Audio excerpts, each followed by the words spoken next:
Baik, terima kasih atas kesempatan yang telah diberikan kepada kami, kelompok 1, untuk mempresentasikan makalah kami. Namun sebelumnya yang terhormat Bapak dosen pengampu mata kuliah pengantar pendidikan, serta teman-teman sekalian yang saya banggakan.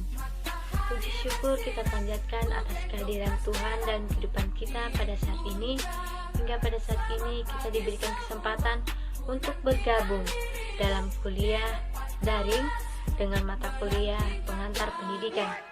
Pada kesempatan ini, kami kelompok 1 akan mempresentasikan makalah kami dengan judul Landasan dan Asas-asas Pendidikan serta Penerapannya.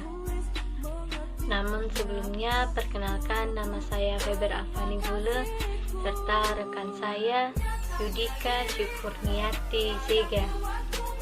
Pada makalah kami ini, kami telah membagi 2 judul.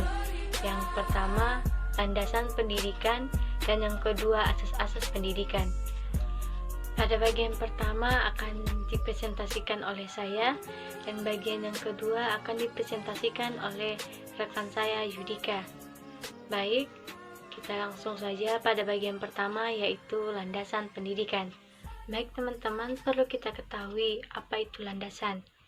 Secara leksikal, landasan berarti tumpuan, dasar, atau alas. Karena itu, landasan merupakan tempat bertumpu atau titik-titik atas pijakan. Sedangkan pendidikan adalah suatu proses pembelajaran. Nah, landasan pendidikan dapat diartikan sebagai seperangkat asumsi yang dijadikan titik tolak dalam rangka pendidikan. Baik, pada saat ini saya akan membahas 4 landasan pendidikan. Yang pertama, landasan filosofis, yang kedua, landasan sosiologis, yang ketiga, landasan kultural, dan yang keempat, landasan psikologis. Baik, landasan yang pertama adalah landasan filosofis. Landasan filosofis merupakan landasan yang berkaitan dengan makna atau hakikat pendidikan yang berusaha menelaah masalah-masalah pokok. Baik, landasan pendidikan yang kedua adalah landasan sosiologis. Sosiologi pendidikan merupakan analisis ilmiah tentang proses sosial dan pola-pola interaksi sosial dalam sistem pendidikan. Ruang lingkup yang dipelajari oleh sosiologi meliputi 4 bidang. Yang pertama, hubungan sistem pendidikan dengan aspek masyarakat lain. Yang kedua, hubungan kemanusiaan di sekolah. Yang ketiga, pengaruh sekolah pada perilaku anggotanya. Dan yang keempat, sekolah dan komunitas. Landasan yang ketiga adalah landasan kultural. Pengertian landasan kultural kebudayaan dalam arti luas dapat terwujud 1. Idea seperti ide gagasan nilai. 2. Kelakuan berpola dari manusia dalam masyarakat. Dan yang ketiga adalah fisik, yakni benda hasil karya dari manusia. Landasan yang keempat adalah landasan psikologis. Perkembangan peserta didik sebagai landasan psikologis, pemahaman tumbuh kembang manusia sangatlah penting sebagai bekal dasar untuk memahami peserta didik dan menemukan keputusan atau tindakan yang tepat untuk membantu proses tumbuh kembang itu secara efektif dan efisien. Baik, demikian saja pembahasan saya tentang landasan pendidikan. Dan pembahasan berikutnya akan dilanjutkan oleh rekan saya Yudika. Kepada rekan saya dipersilahkan. Sekarang masuk bagian B, yaitu asas-asas pokok pendidikan. Nah, asas-asas pokok pendidikan ini merupakan suatu kebenaran yang menjadi dasar atau tumpuan berpikir, baik dari tahap perencanaan maupun pelaksanaan pendidikan.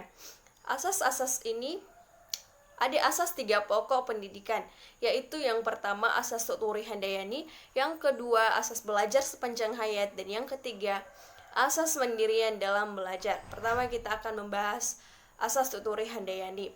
Asas Tuturi Handayani ini yang kini sebagai semboyan Depdiknas pada awal merupakan salah satu dari asas 1922, yakni 7 buah asas dari perguruan teman siswa.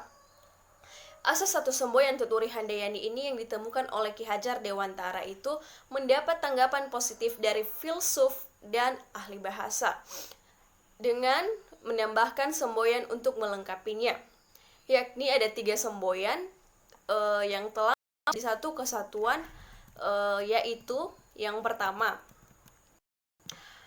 ing ngarsa tulada, jika di depan menjadi contoh. Kedua, ing madya mangun jarsa, jika di tengah-tengah membangkitkan kehendak, kasrat atau motivasi. Yang ketiga, Tuturi Handayani, jika di belakang mengikuti dengan awas.